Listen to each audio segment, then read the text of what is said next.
My name is Micah Sanger. I'm an artist, author, and an explorer of perception and dimensions. And I'd like to take you on a tour of the house and my studio. And come on.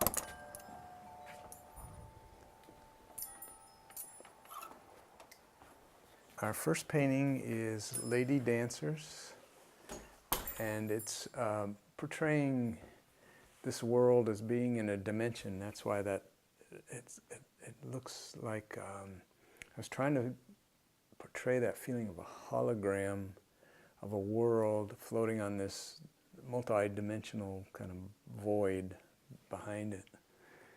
And here's this miracle of forms in relationship, dancing together. And even so, that's about all we have to say about that one. The juggler, it represents us being in the world, doing all the things we have to do, and keeping our focus on the changeless, or the life that holds us, our higher self. You know, it's this balance between doing and being. And this one was one of the earlier experiments into perception and portraying a landscape energetically. And it's really pretty raw, but I was trying to be as, real bold. But after it was finished, I realized I kind of wanted to tighten it up a bit. And so you'll see examples of, that tightening up process where the landscape is portrayed a little more realistically.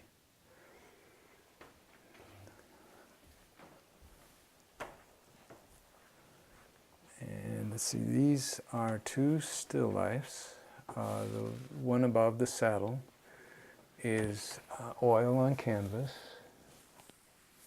and call that one Blazing Saddles. And the one beneath that is oil on panel.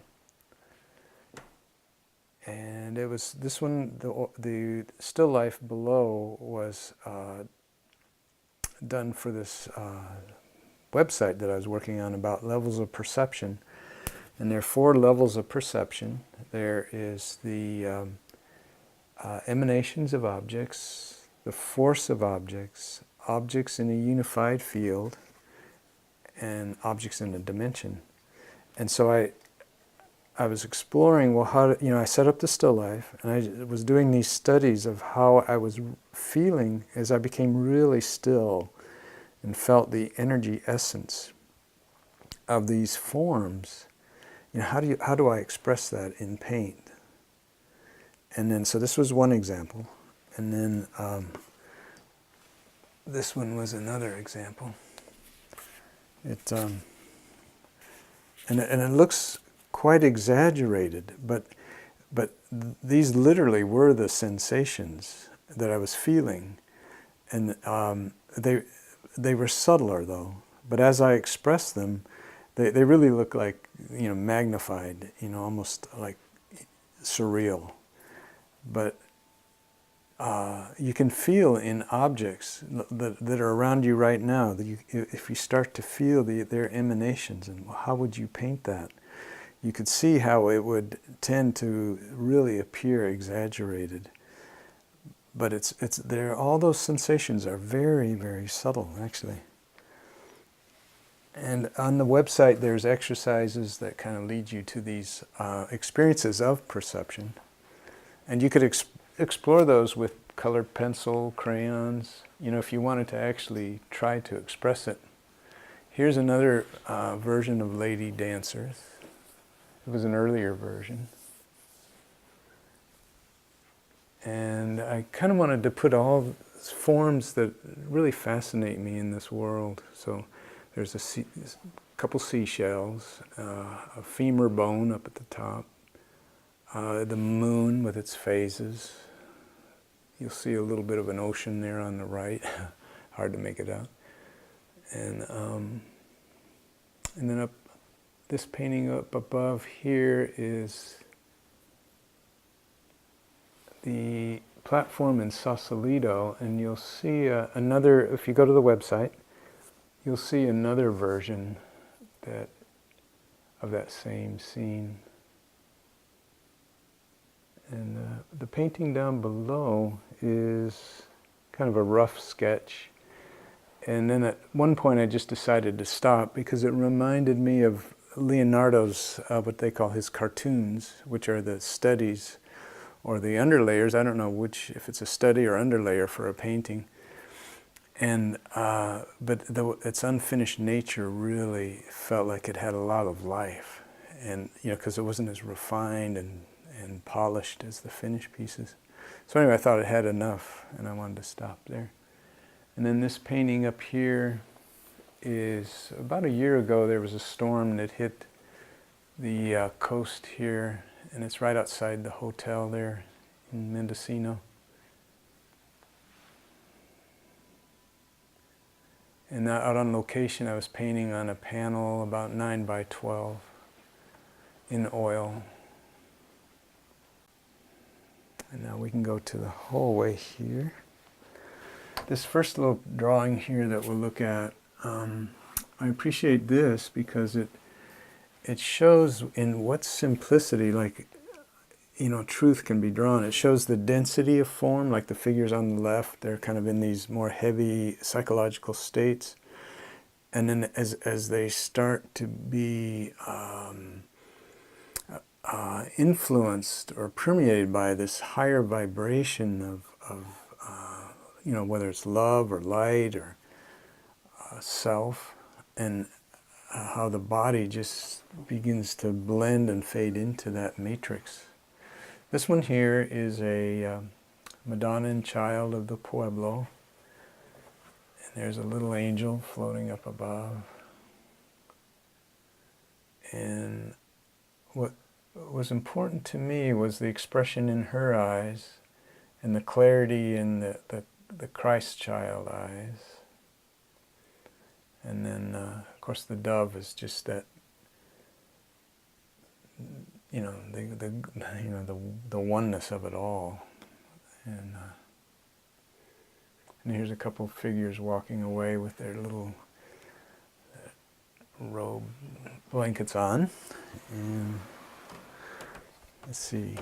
Here we come into the bedroom. And this is San Ysidro. It's a Hispanic-Spanish story where San Ysidro goes to the landlord, and that's the character here. And that's the landlord. And he was looking for work, and the landlord says, "You can go plow my field." So he goes down to plow the field, and an angel appears, which is this figure right here. And the angel says to him, "You pray, and I'll plow your field." And so San Ysidro prays. The landlord comes, and he sees San Ysidro kind of goofing off, and he gets all, irritated. But then he looks over and sees that the field is all plowed. And to me, it's a story of grace, how we, as we focus on really what's important in our lives, which is our relationship to our higher self or to God or whatever our religious pursuit is, as we align ourselves with that and that we bring our action into balance, but putting that first, the field gets plowed. Everything that needs to be done gets done, and kind of in more miraculous ways too. And so I just love that little example of that story. And this painting is called Bowl of Berries, because that figure on the left is eating a bowl of berries, and Baby Girl, because there's a little baby girl there. And it has a lot of things going on. There's a character going through the door in the cosmos up there, another portal to another dimension. And then I was curious about different ways to portray angels. So I had fun playing around with that. This symbol, the circular symbol on the right, I pointed that out in the juggler painting. back in the mid-80s was having a higher state, and then as the sense of consciousness was interfacing back into this dimension, into this sense of self, limited self, this symbol appeared, and it was filled with geometric patterns, and it could be read, and it said what I was to give this life was, through art. And I thought, well, I had a full-time job, so I'll start painting on weekends. But then this loud voice in the chest that made the bones vibrate started telling me what to do. So I quit my job, went down to Santa Barbara, started out at the City College and then the university. And next thing you know, I'm painting, 10, 12 hours a day. And so that really got my painting direction just really gave it a lot of force and power. This is called Burning House, and as you see these mad faces here, but her face is very content. Almost like she's seeing some humor in all this, and she's doing her little beads, and in this pot those mad faces are reflected. But here the pot is tipped over and it's empty, and it's through this process of her like looking at things, accepting what's going on, and really bringing awareness to it that allows the pot to finally empty. And then she's beginning her journey up there. Once the pot is empty, she's moving into this new sense of self, this new kind of unified consciousness. And these little putti are dropping rose petals on her path, little cupids, and as she heads, into this exploration of self that's new. And one last little painting here it's just another Spanish, I forget what the name of this saint is, but these little cupid beings come and drop these rose petals from heaven, and then she feeds them to the sheep. And I was living in New Mexico at the time, and it seemed like an appropriate painting for that.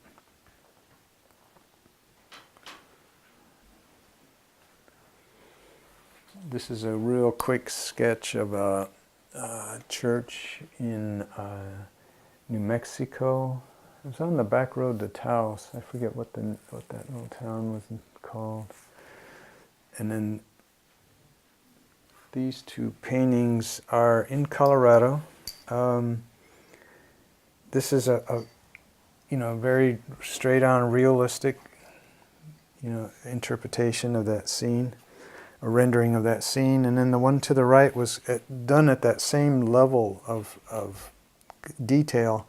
And then I just had this impulse. Well, I wanted it energetic. It wasn't enough just to portray form realistically.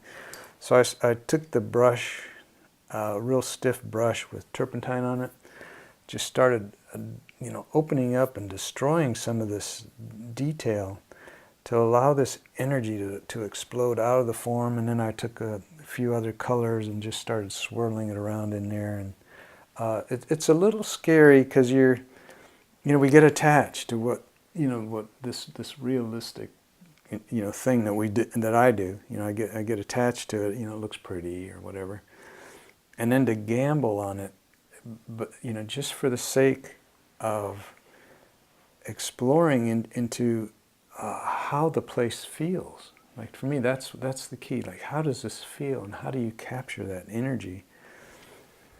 There was a point where I was studying under a nationally known artist, and he said he would make me a nationally known artist in 5 years, and but something bothered me about that, and I was taking care of his house in Oklahoma City. He had a house in New York City at the same time, and it was like it wasn't enough to become a nationally known artist. This was really when I just started. Few years into painting, and I knew I had to experience a deeper relationship to living, and I knew I had to leave him, and yet I was being offered what most artists would really want, which is that fame or the notoriety. But it was the best decision I ever made, because after that was when insights, spiritual, metaphysical, psychological insights really started to come. And so it was a wonderful letting go of something. And this painting here or drawing, it's a pastel and watercolor piece, but this is a print of it. It was about this size. And it's called Bringing Down the Eye Kite. And there's these little cherub characters bringing down this eye. This is us asleep in this house, the house of ourself. And then this is us in a more meditative posture where we draw to ourself these higher influences. And they're drawn to us by grace still, But we hold a field in which that grace can come to us. And then this next piece is an illustration from Toby and the River Is. And Toby and the River Is a book I wrote, and it arose out of the website that I had mentioned earlier, when I realized certain people needed a more emotional approach to these levels of perception than these exercises. And so through the protagonist, they could experience these changes in this movement of how to become more awake to a world. And so Toby, he learns to swim in this river which is the life of this present moment. And that, when we learn to focus, and he learns to focus on that life and to see it and feel it to such a deep level that he can literally, his sense of self can move from his psychological preoccupation with the body and move into it in a more energetic field, like a more spacious kind of self. And so and then as he moves into that sense of an expanded level of being, and his awareness looks back at the world, it is so beautiful. Everything is charged with a different kind of life. So this is the scene where he just is inspired to draw the river is. And so this is the description, right beneath it is the description from the book of his process of drawing it. And it really parallels my approach to art. So it was kind of a joy to put it in the book. And the book has won some awards, and like the Nautilus Book Award and the Ben Franklin Award and Global eBook Award and the New Apple Book Award. But the neat thing about the Nautilus Book Award is it won the award in memoir category. So they realized that it wasn't just a made-up fairy tale. As amazing as it is, he gets swallowed by a big fish that has dimensions in it, things like that. They realized that it was all based on being in this world and living these experiences. And so the same as here. This is actually how I approach doing a landscape. And then we can look at this one behind us. A lot of my landscapes start out with an abstract bottom layer.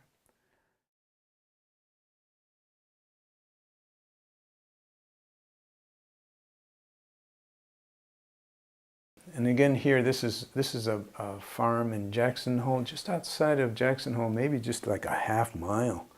It's just a pristine, beautiful little farm.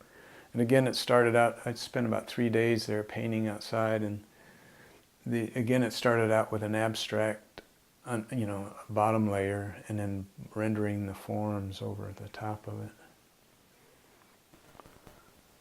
And this is Portuguese Beach, just down off Main Street here in Mendocino.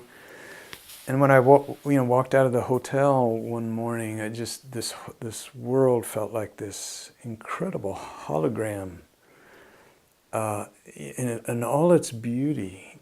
But it was energetic. And it existed in some kind of this universal mind, was the feeling.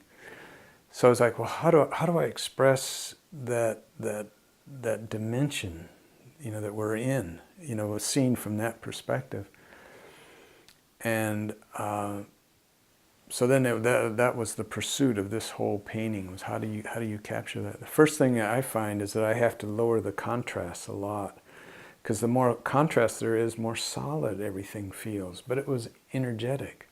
Again, what helps is to start out with an abstract, bottom, and you can still see parts of the abstract coming through with arcs and circles and stuff. And then I lay over that the painting of the scene to varying degrees of development. Like some parts are more faded. This is more contrast, and then more contrast here. But then it fades off into a lighter kind of thing, And then over here, it's almost all abstract.